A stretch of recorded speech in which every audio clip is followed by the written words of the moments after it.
Hello and welcome back to globe Pravasi. तो आज का व्लॉग काफ़ी स्पेशल है, आपको जगह भी नई दिखती होगी।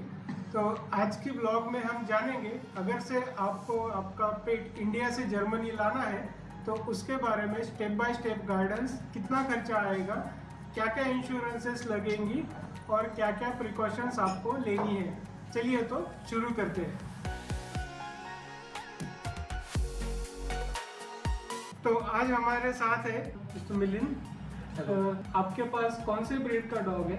हमारे पास लैब्राडोर रिट्रीवर है अभी। उसकी क्या एज है? उसकी एज 7.5 ईयर्स है। ओके। और जब आपने उसे जर्मनी में लाया था तब उसकी क्या एज थी? तकरीबन 1 साल 2 महीने का था जब हम उसको 2016 में इंडिया से यहाँ लेके आए। ओके। अब मुझे मेरा पेट अगर से जर्मनी लाना है तो मैं शुरू कहाँ से करूँ? अभी जैसे तो आपने कहाँ से प्रोसीजर शुरू की थी, आप थोड़ा बता सकेंगे? हाँ, जब हमने डिसाइड किया कि हमको जैक को यहाँ पे लाना है, तो पहले हमने हमारे वेट से कंसल्ट किया। तो उन्होंने वेटरनरी डॉक्टर से कंसल्ट किया, जो उन्होंने कहा कि बेसिकली आपको फॉरेन कंट्रीज में, लाइक यूरोपियन कंट्रीज में रैबीज नहीं है, तो आपको उसके लिए पहले उसका ब्लड टेस्ट करना पड़ेगा। मोस्टली उसमें वो उसको रैबीज है या नहीं वो चेक करेंगे। एंड उसके बाद फिर we took help of one consultancy from Mumbai, और उन्होंने फिर डॉक्यूमेंटेशन के लिए हमको जो कुछ डॉक्यूमेंट्स मांगे वो हमने प्रोवाइड किए, जो कि उसका वैक्सीनेशन सर्टिफिकेट था, उसका चिप नंबर था, दैन उसका फोटोग्राफ। उन्होंने एक फाइल बनाई पूरी, और साइमल्टेनियसली हम लोगों ने उसका ब्लड का सैंपल एक यूके के लैब में, सॉरी, और एक जर्मनी के लैब में भेजा, which are government labs for example. या if you can go and search on internet, तो वहाँ पे आपको समझ में आएगा कि वो कौन से लैब्स है। तो 2 जगह पे हमने उसके सैंपल भेजे। जब उसका पॉजिटिव रिपोर्ट आया कि एवरीथिंग इज गुड, फिर वो रिपोर्ट भी उन्होंने फाइल में ज्वाइन कर लिया, and then they made a file. और ये सब रेडी होने के बाद then we went to government veterinary, जो अपॉइंटमेंट उन्होंने हमको दे दी कि XYZ डेट पे आप अपने डॉग को लेके वहाँ पे आओ।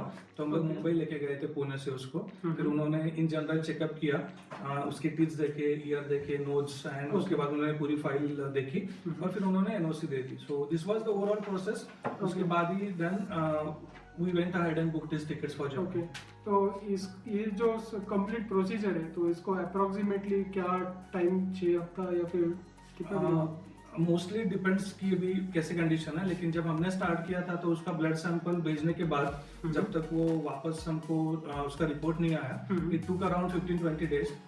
उसके बाद जो अपॉइंटमेंट थी हमारी गवर्नमेंट वेटरनरी की, उसमें एक शायद 10-15 दिन लगे। So this was 1 month. वो उस 1 मंथ में पूरा काम हो गया। उसके डॉक्यूमेंट्स और सब कुछ, या 3 से 4 weeks is more than enough. Okay. वो कंफर्मेशन आने के बाद में ही आप टिकट निकाल सकते हो, तो वो टाइम पे आपको पासपोर्ट वगैरह नहीं रहते हैं, सिर्फ वो जो NOC है वो इनफ होती है? हाँ, उतनी उनकी फाइल जो दी है, उनकी NOC है, वो डॉक्यूमेंट्स मोर देन इनफ होते हैं टिकट्स बुक करने के लिए। और उसको पासपोर्ट कोई लगता नहीं, हमारे पासपोर्ट पे ही एज अ डॉग या अपना पेट ही कैन फ्लाई विद अस। और फिर यहाँ आने के बाद जब हम उसको फर्स्ट टाइम अपने एरिया के डॉक्टर के पास लेके जाते हैं, and they issue him a passport, okay, and they write everything on passport, like what is his age, what is his colour, फिर उसका नाम क्या है, उसका डेट ऑफ बर्थ क्या है, उसका ब्रीड क्या है, वो सब कुछ उस पासपोर्ट में आ जाता है। Then he can travel to any Schengen countries. Okay. जैसा हम फ्लाइट में बैठते हैं वैसे आता है। फिर उसको कार्गो में, यदि उसको कार्गो में लाना है तो केज का क्या प्रोविजन रहता है? हर एक एयरलाइन का अपना अपना प्रोसेस है पेट लाने का। So we got him by Lufthansa. तो लुफ्तांजा में आपको फोन करके चेक करना पड़ता है कि कार्गो में पेट के लिए कितनी जगह है। तो कभी कभी 2 होती है, कभी कभी 3 होती है। तो अगर आप जब फोन करते हो और आपको जो फ्लाइट चाहिए उसमें फ्री है कि आपको पहले देखना पड़ेगा, और उसके हिसाब से आपका खुद का भी टिकट करना पड़ेगा, because you will not fly alone. आप अपना टिकट करो और फिर कार्गो का भी बुक करो। और वैसे बुकिंग पहले करते हैं हम लोग। Then we got in from Pune to Mumbai airport. Mumbai airport में जैसे हम अपना बैग का चेक इन करते हैं, वैसे उसका चेक इन किया। उसके लिए केज है जो उन्होंने बताया है उसमें कि किस टाइप का केज चाहिए, उसमें थोड़ा पानी या थोड़ा फूड आप रख सकते हैं। एंड इस केज के कुछ नॉर्म्स है कि इस टाइप का होना चाहिए, इतना बड़ा होना चाहिए, इतना केजी के डॉग के लिए। तो वो केज के उन्होंने चेकिंग कर दिया केज के साथ। एंड देन हम लोग अपनी बुकिंग जैसा बाय कार्ड नहीं पे कर सकते। Okay, now it can be possible, लेकिन 2016 में that time it was 2016 में हमें वो कैश पे करना पड़ा। Okay okay. So what time पे approximately was approximately around 28,000 we paid for him to fly from Mumbai to Frankfurt, direct flight by Lufthansa. Direct flight by Lufthansa. When you landed here, then you got him right away with you, or Yeah, जैसे हम land करते हैं, जैसे कि baggage आते हैं bell पे, वैसे you have a separate bail for paid। तो वहाँ पे वो केज के साथ आ जाता है। जैसे हम बाहर आते हैं वैसे ही जैसे कि हमारा लगेज बेल पे आता है, वैसे they have a different belt for pet. Okay, तो जैसे ही वो बेल पे हो जाता है, we can take him from over there with this card, as well as you don't have to face immigration thing. आप डायरेक्टली उसको बाहर लेके then you can book a taxi and bring it directly. So there is no particular scanning or something like that. No, Airport पे वैसा कुछ कोई 2016 कोई scanning वगैरह नहीं थी, But अभी और शायद हो सकती है, लेकिन तब हमें किसी ने पूछा भी नहीं, बिकॉज हम लोग वो उसका केज लेके ही हम बाहर आए थे। We have to pull it, और डेफिनेटली पुलिस वगैरह तो सब कुछ थे, but no one asked like from where he had came, क्योंकि आपके डॉक्यूमेंट्स जब तक मुंबई में क्लियर नहीं होते तब तक आप फ्लाइट में भी नहीं बैठ सकते। सो यहाँ आने के बाद तो ऑलमोस्ट इट्स क्लियर। आपने बोला था कि पासपोर्ट पे स्टैंप मिलता है, तो आपका जैसे स्टैंप मिलता है वो उसके साथ में ही वही पेज पे स्टैंप होता है, या नहीं, that stamp is only for us, paid के लिए नहीं होता। पेड के लिए नहीं होता है, तो पेड का कोई पासपोर्ट होता ही नहीं। So yes. तो जब जैसे कि सबको पता है कि जब हम जर्मनी में आते हैं तो विद इन 14 डेज हमारा अनमेल्डिंग करना बहुत मैंडेटरी है, तो क्या वो एप्लीकेबल पेड के लिए भी है? हाँ, पेड के लिए भी 2 वीक्स का पीरियड है। So once you get your pet here in Germany, आपको अगर आप पर्डॉफ में रहते हो तो आपको रातहाउस में, या और अगर आप फ्रैंकफर्ट में रहते हो तो बुर्गाडांट में जाके आपको अनमेल्डिंग करना पड़ता है। And they give you a tag with a number, and आपको टैक्स नंबर भी मिल जाता है उसका। सो डिपेंडिंग अपॉन किस टाइप का डॉग है।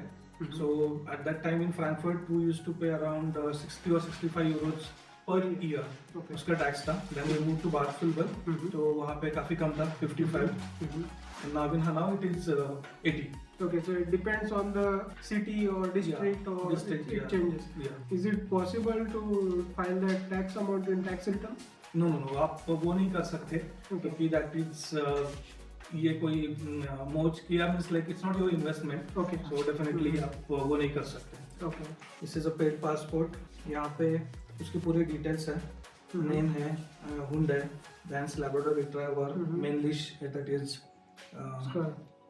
फिर उसका डेट ऑफ बर्थ है एंड उसका कलर है, और उसके बाद they have mention like all the vaccinations they have made here in Germany. So till time like every year he had some vaccines.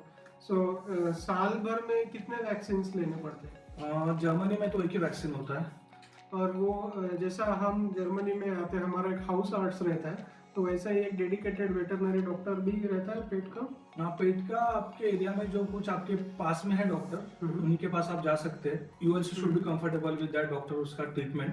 तो हमारे यहाँ पे 3-4 डॉक्टर थे, but which was very near to us, walking distance, तो हम लोग उन्हीं के पास उसको दिखा देते। अच्छा, अदर देन दैट टैक्स का तो हो गया, इंश्योरेंस भी आपको लेना पड़ता रहेगा? इंश्योरेंस कंपलसरी नहीं है, बट हम लोगों ने उसका थर्ड पार्टी इंश्योरेंस लिया है। फॉर एग्जांपल जैसे कि हम रोड पे चलते हैं, किसी कार को स्क्रैच हो गया, या अगर गलती से वो बाइक लेन में आ गया और कोई बाइक वाला गिर गया, तो उसका जो कुछ खर्चा आएगा तो this insurance will cover. Apart from that we have also taken health insurance. We have an Agila health insurance, तो उसमें वो 100% कवरेज है, जैसे कार में फुल कॉस्ट को लेते हैं। सो इन दैट वे वो पूरा जो भी अगर वेट के पास हम जाते हैं और जो भी कोई भी खर्चा आता है, ब्लड टेस्ट हो या कोई ट्रीटमेंट हो, इंजेक्शन हो, बिल हमको रियम्बर्स हो जाता है।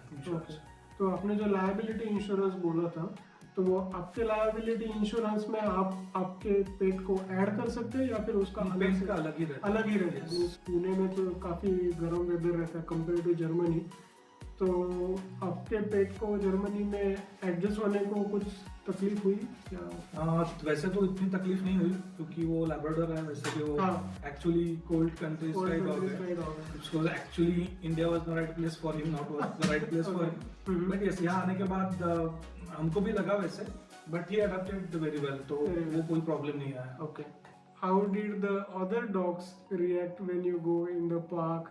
Was there some funny incidents which you remember? He was a new dog to our place, Okay. so they were more curious to know each other. Okay. तो जैसे कि Labrador है तो हमको कभी उसका किसी डॉग के साथ फाइटिंग का प्रॉब्लम नहीं आया. So he was most friendly and Okay. 50 से ज़्यादा ओनर्स, डॉग ओनर्स और dog we used to know in Bathfield. Oh, that's तो या really great. तो अच्छे रिलेशंस वहाँ पे भी हो चुके थे, जैक के भी और हमारे भी, because of Jack. So with क्या बोलते हैं उसको, किसी डॉग के साथ वो प्रॉब्लम नहीं आया. So he had mingled up very well. Jack grown up dog था, इसलिए उसे कार्गो में लाना पड़ा.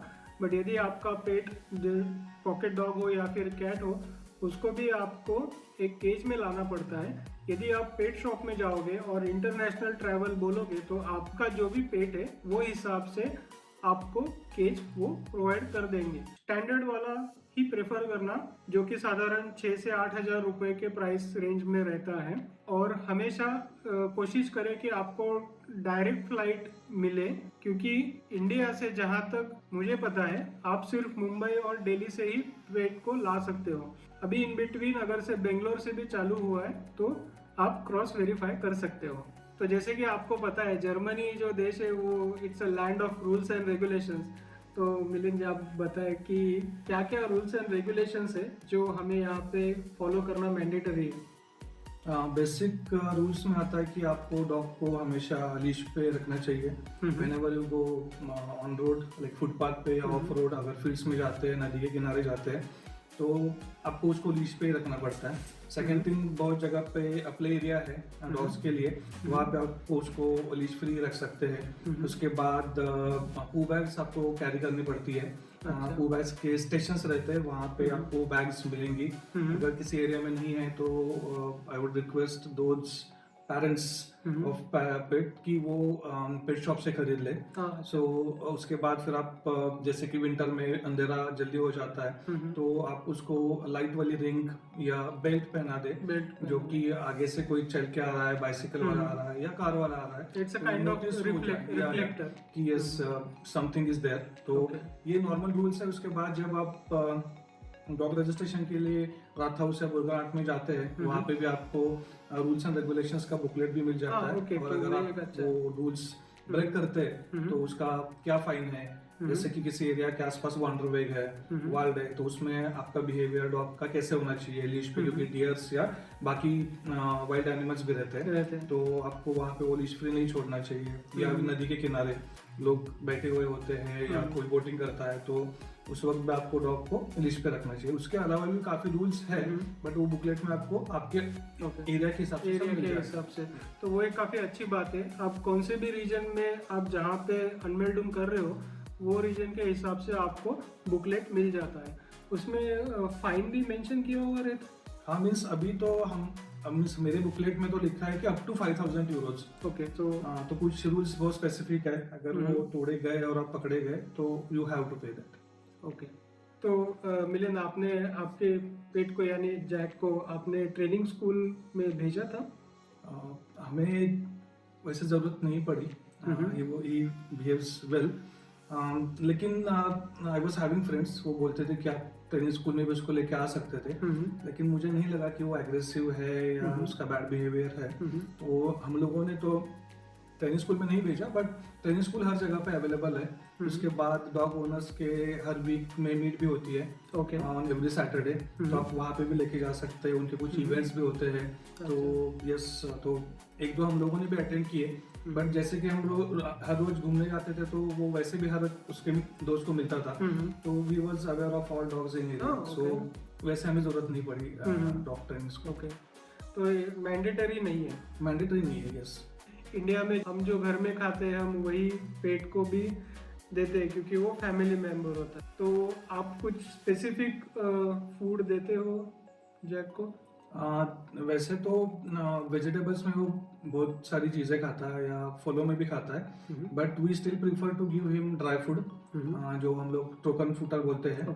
तो वो मोस्टली टोकन फूटर ही खाता है. और वीकेंड्स में हम उसको फिर फ्लेश के साथ मीट या मीन्स लाइक चिकन के साथ राइस, देन जुकिनी और पोटैटो, कैरेट, ये सब मिक्स करके फिर उसको पका के देते हैं। ओके, सो स्टीम करके, सो ऐसे करके हम पूरा उसका ट्रोपन फूड और वेट फूड ऐसे दोनों मेंटेन करते हैं। Thank you, Milind, for your time and information. Thank you for watching the video till the end. See you until next time. Bye bye. Say bye bye.